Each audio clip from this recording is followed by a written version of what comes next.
John and I are in the master bathroom and we discovered something I'm going to show you. We've got dual sinks here and look how powerful this sink is. Now I'm going to take you over to the other sink and watch.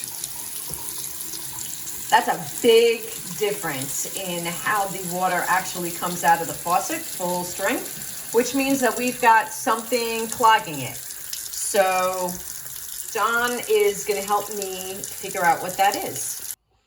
All right, John, what's going on with the sink? All right, so basically what goes on with these is this is called an aerator. In our situation, I was unable to loosen it by hand, which is you go counterclockwise to loosen off. I put tape here to protect the integrity and the look of it. I sprayed it with some WD-40 to loosen up the calcium. You know, because he gets a lot of calcium corrosion. So especially if you're in a hard water area, right?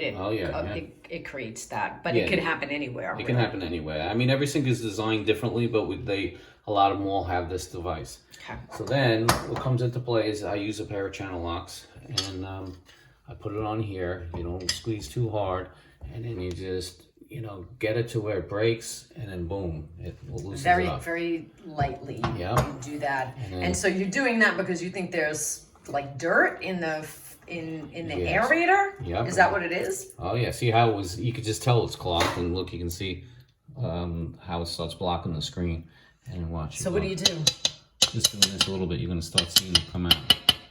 See how it starts to come out? It's like sand. It's like grit and dirt. So you basically you can actually use the same faucet to turn it on and clean this thing. Okay. So basically you can go in reverse. This is one of the tricks is you put it like this way and it helps push outward. Oh, I see the dirt coming down. Let me see if they can see it in the sink. Your arm's in the way. Yeah. So you see some of it's coming. Some yeah. down the drain already. Yeah, I see. It's all coming out.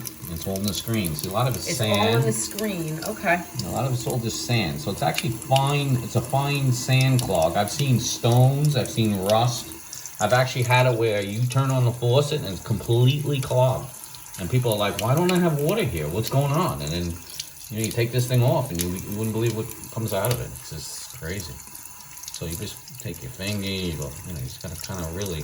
You bang it against something to try and loosen what's ever in there, or you just... Too. A lot of it's just cleaning with my finger, just pulling it out. You can actually pull this washer too, which I might do that also, and pull the screen out and clean even more. Because I think this one's a little more clogged internally due to that sand seems to be coming to this sink for some reason. And it's all through the... Wow, look at that, yep. And a lot of it's sand that you can't even see because it's so fine. It's the same color as the bowl of the sink. But I can feel it with my finger though. So it's getting better. It would probably work a lot better even already, but I'm gonna just spend a little time just actually I'm gonna wash it in the other sink even. Alright, so you can see what's coming out. Yep. I'm gonna work on it a little bit more.